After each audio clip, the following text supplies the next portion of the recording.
gotta be me.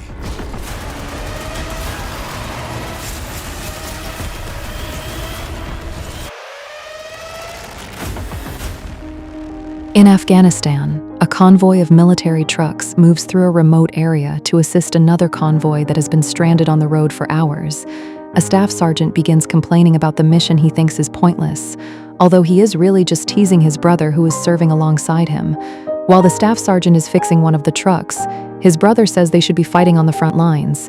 He then tries to convince him that they should apply to join the Army Rangers. At first, the staff sergeant ignores the idea, but his brother reminds him of the promise they once made to fight side by side, which slowly begins to change his mind.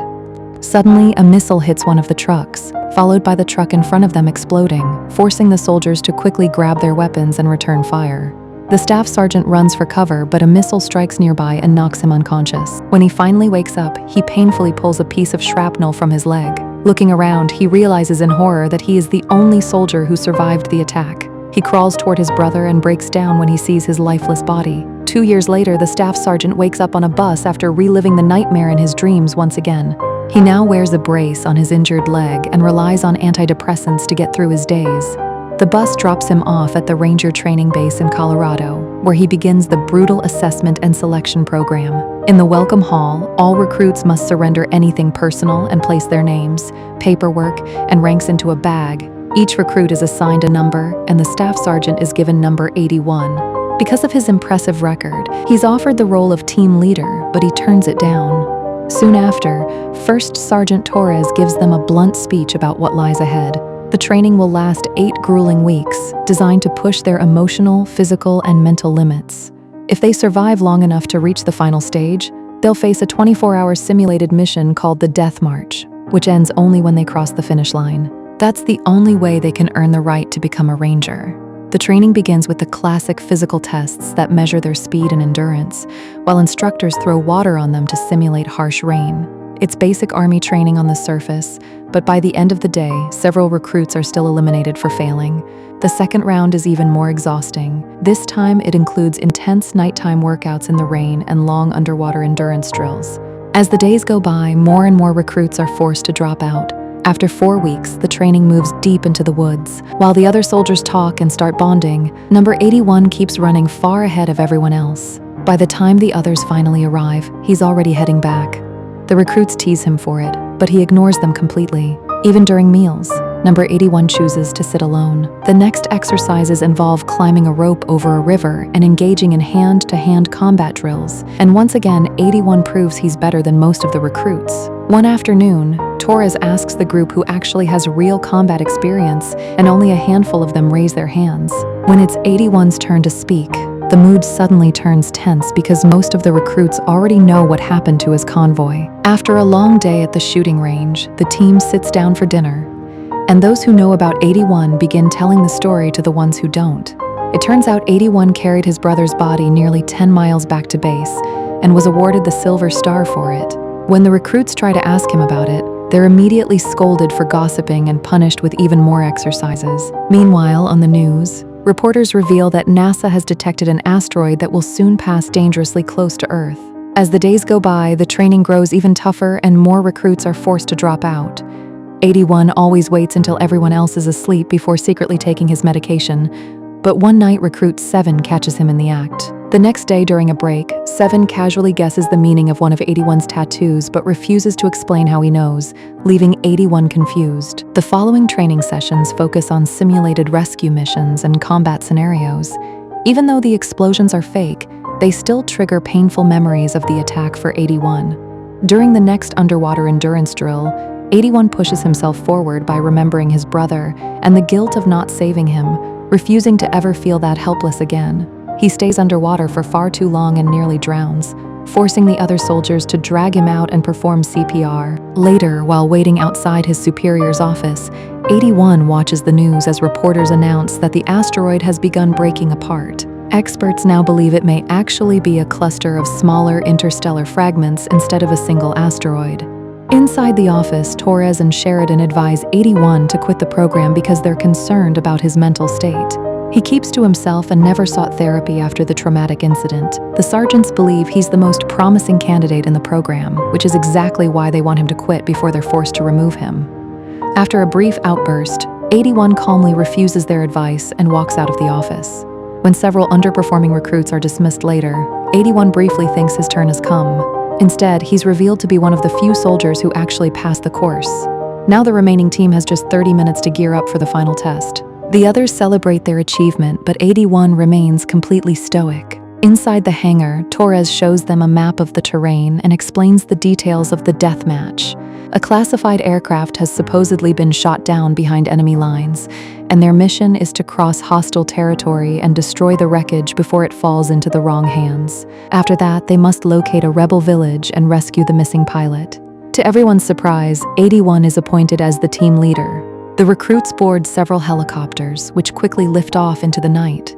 Much of the terrain below looks familiar from their training exercises, but there's one area none of them can recognize. A ranger explains that it's a private quarry, and if they ever reach it, it means they've gone completely off course. Eventually, the team is dropped off and they immediately disappear into the surrounding woods. Since 81 struggles to deliver a motivating speech, 7 steps in and gives the team a few encouraging words. The group marches the entire day and only stops when night falls. During guard duty, 7 tries to open up about something personal, but 81 shuts the conversation down. Minutes later, a glowing object crashes somewhere nearby, shaking the entire area. After the initial shock fades, the team assumes it was just artillery fire and that they're being punished for resting. 81 decides they should keep moving immediately. The next morning, the team finally spots an aircraft on the other side of a stream. It's not a standard aircraft model, so the team assumes the Rangers went all out with the special effects for this exercise. 81 begins forming a plan, but one soldier interrupts to point out that the aircraft isn't at the coordinates they were given. He also mentions that his compass has suddenly stopped working. The others check their compasses and quickly realize theirs are malfunctioning too. 111 then reports that he's lost signal on the comms as well. All he can pick up is a strange interference. Assuming this is still part of the test, the team splits up to carry out the plan. After a flock of birds suddenly scatters in fear, 81 notices something glowing in the distance. He moves toward it while 3 soldiers begin planting explosives on the aircraft. When 81 gets closer to the glow, he's stunned to see sunlight reflecting off what looks like the real aircraft from the mission, and he immediately runs back. The explosives detonate, but they cause absolutely no damage to the strange aircraft. Suddenly, the object begins to glow and shift, transforming into a massive standing machine. The robot fires a blue laser to scan the area and then switches to a red beam to scan the soldiers. Moments later, it deploys a weapon and opens fire, forcing the team to dive for cover. Unfortunately, several soldiers are hit and killed instantly. The machine then begins targeting the soldiers hiding in the woods, taking out even more of them. When 44 is about to be shot, 81 tackles her out of the way and orders everyone to run. As the remaining team sprints through the forest, the robot keeps firing at them from across the stream. Trees are blasted apart and several more men are killed. Eventually, the survivors are trapped at the edge of a cliff when the robot launches a bomb at them. The explosion sends them tumbling down the cliff, leaving them badly injured as they crash into trees and rocks. One soldier lands on a sharp branch that pierces straight through his chest, while another crashes onto a rock and instantly breaks his spine. When 81 hits the ground, memories of losing his entire convoy during the attack flood back into his mind, mixing with the sight of his injured teammates around him. To snap himself out of it, 81 grabs his twisted fingers and painfully forces them back into place. He then clamps a hand over the mouth of a screaming 109, reminding him not to give away their position. Together, they lift the impaled soldier off the branch, and 81 leaves 109 trying to stop the bleeding while he checks on 7, whose leg is badly wounded. Everyone is confused about what just happened and soon realizes they need the radio that was with 111, who is nowhere to be found. While the recruits bandage each other's wounds, 81 heads out to search for 111. After passing several dead bodies, he finally finds him, but 111 is already dead and the radio has been destroyed. Nearby, a wounded soldier desperately crawls away as the robot slowly approaches before killing him with a single laser blast. 81 returns to his team, who tried their best but failed to save the impaled soldier. The men ask for a moment to grieve, but 81 warns them the robot is coming and orders them to move immediately. They throw ropes over the edge of another cliff and quickly begin climbing down. 81 waits at the bottom while the last soldier slowly lowers 7. At that moment, he notices his compass spinning wildly, a clear sign the robot is close. Suddenly, the machine appears at the top of the cliff and opens fire, sending 7 crashing to the ground and killing the last soldier, whose torn body falls beside them. The team sticks to the wall as much as possible while the robot scans the area. Unfortunately, the laser catches one of their legs, so the 6 remaining soldiers have to start running again. 7 is being carried and screams when he sees the incoming explosive shot by the robot. The team runs as fast as possible as the explosives go off around them, causing them to fall over and over. They never give up and keep on moving until they manage to leave the forest, out of the robot's reach. On an open grassland, they finally stop to rest. The team discusses theories about what's happening while 81 tries to bandage 7's leg, but he freezes at the sight of the blood. 7 comforts him with gentle words, helping him snap out of it. Unfortunately, their medicine fell during the attack, so 81 has to adjust the bone without it, and 7 passes out because of the pain. Afterward, 81 tells the team he saw their real target and it wasn't the robot, so they've accidentally gotten involved in something they can't control. Their best option is to reach the village. 15 thinks it's a bad idea to cross an open field and be exposed, but 81 points out that they have no other choice. After throwing out any non-essential baggage, they keep moving while carrying 7 on a stretcher. Eventually, they reach a river with heavy currents, so 81 announces they're installing a zip line. He ties a rope to his back and jumps into the freezing water, only for the currents to start pushing him. 44 loses sight of him for a few seconds, but 81 never stops swimming, and after a brutal struggle, he finally reaches the other side. Once 81 secures the line, 15 begins crossing while pulling 7 along on the stretcher. The stretcher suddenly gets stuck on a knot, forcing 15 to climb back and fix it. During the struggle, one of the stretcher's knots loosens, leaving it hanging from only one side. To keep it balanced, 81 and 44 climb from opposite directions and grab 15 to help him hold the stretcher steady. With everyone focused on the rescue, no one notices their compasses starting to malfunction again. Moments later, the robot appears and scans the area before opening fire, sending the entire team plunging into the water. The powerful current sweeps everyone away except for 81, whose leg becomes tangled in the rope. The robot even steps into the water and prepares to shoot him, but 81 quickly cuts the rope with his knife and escapes just in time. Each time the robot fires, 81 dives underwater to avoid being hit. Nearby, 7 drifts away on the stretcher, so 81 swims after him to catch up. But the current is too strong, and both of them are dragged straight toward a massive waterfall. 81 manages to grab 7 again, but the effort knocks him unconscious. Minutes later, the surviving team members wake up on the riverbank. It turns out they were rescued by 60, who explains he was thrown into the rapids during the first robot attack.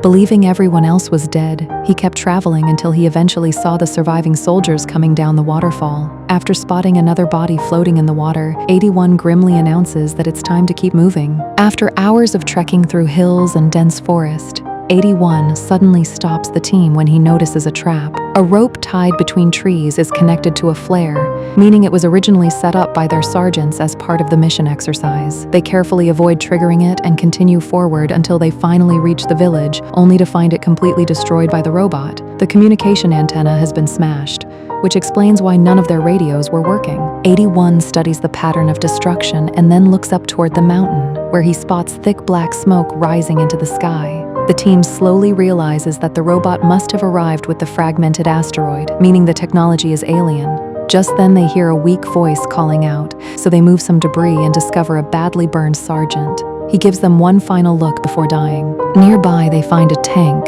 and 81 immediately decides they should repair it and leave as quickly as possible.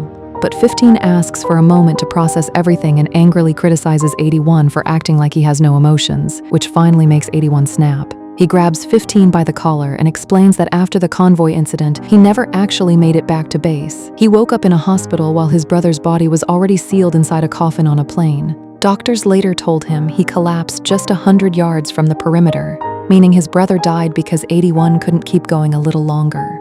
To him, the medal only represents the worst day of his life. 81 understands how everyone feels, but reminds them that this situation is bigger than any of them now.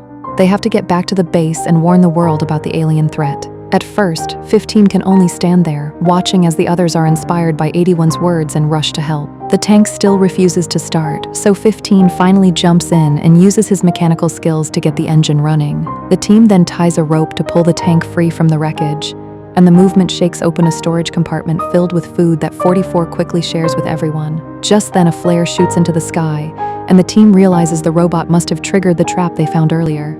Everyone scrambles into the tank except for 15, who runs back to grab extra ammunition. The robot suddenly appears and opens fire, killing him just after he manages to toss the ammo into the tank. 44 drives the tank through the forest while the others use the ammo to fire back, but their weapons barely affect the machine. The robot's attacks keep slamming into the tank, forcing 44 to push the vehicle as fast as it can go. When part of the tank catches fire, the team quickly puts it out with a fire extinguisher, but it's obvious the armor won't hold much longer. To the team's surprise, the robot suddenly stops chasing them, but only because it begins launching more explosives. The blasts detonate all around the tank, throwing the soldiers violently against the metal walls. Even so, 44 never stops driving. When the robot launches several grenades, the massive explosion finally sends the tank sliding down the hill. It crashes through tree after tree until it finally bursts out of the forest.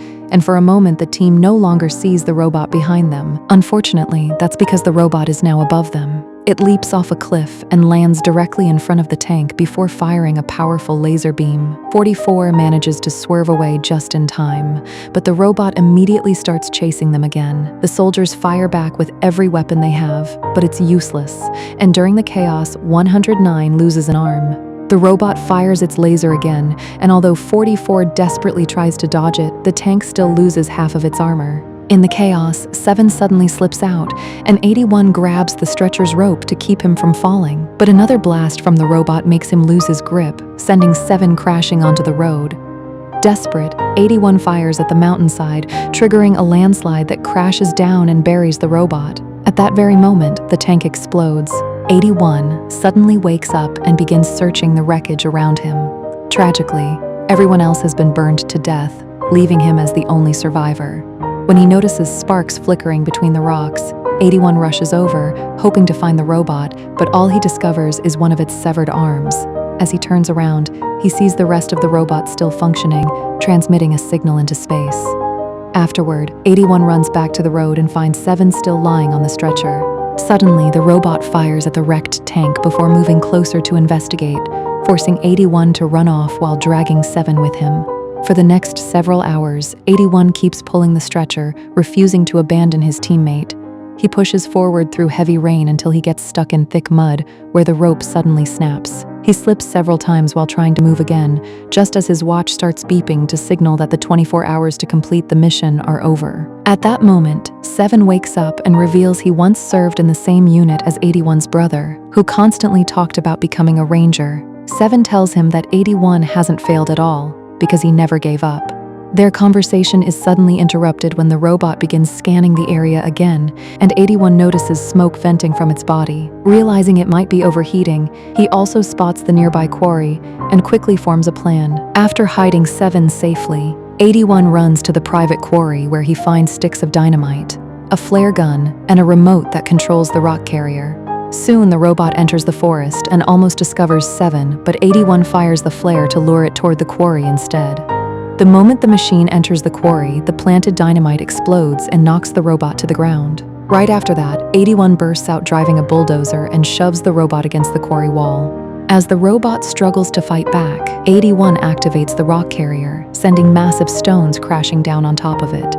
The machine suddenly fires its thrusters and manages to push the bulldozer slightly away from the wall. Just as it charges up its laser beam, 81 floors the bulldozer and slams it straight back into the wall again. Although the bulldozer is starting to fail, this time it holds the robot in place long enough for the falling rocks to block its vents, causing the machine to overheat from the inside. In a final desperate move, the robot shoots down a tower that crashes onto the bulldozer, but 81 manages to jump out just in time. The overheating soon causes the robot to explode, triggering a chain reaction when the hidden dynamite ignites as well. The robot collapses and finally shuts down, but one of its compartments accidentally opens and several explosives fall out. 81 sprints away as fast as he can and barely escapes the quarry before the flames trigger those bombs, creating an even larger explosion. The next morning, 81 carries 7 on his shoulders back to the base, where he finds chaos and bodies scattered everywhere. Helicopters are flying overhead, dropping strange machine parts onto the ground. After doctors rush 7 away for treatment, Sheridan tells 81 they've only just secured the base and that half the battalion has already been lost. Alien robots have appeared across multiple locations, and although humanity managed to neutralize the first wave, preparations are now underway for a global invasion. News footage from around the world shows asteroid fragments crashing into different countries and releasing more robots. Political leaders gather urgently to form a plan, while allied forces from many nations begin coordinating their defense. 81 explains that the robot's ventilation system is its main weakness, and the information is immediately transmitted to every country. Sheridan tells him that this intel will save countless lives and officially welcomes 81 as a ranger. Afterward, 81 gives a speech to the ranger team before they all board helicopters together, ready for the coming fight. When he finally falls asleep, he dreams about a peaceful moment with his brother instead of the usual nightmares. Make sure to subscribe and turn on notifications so you can watch more videos like this. Thanks for watching.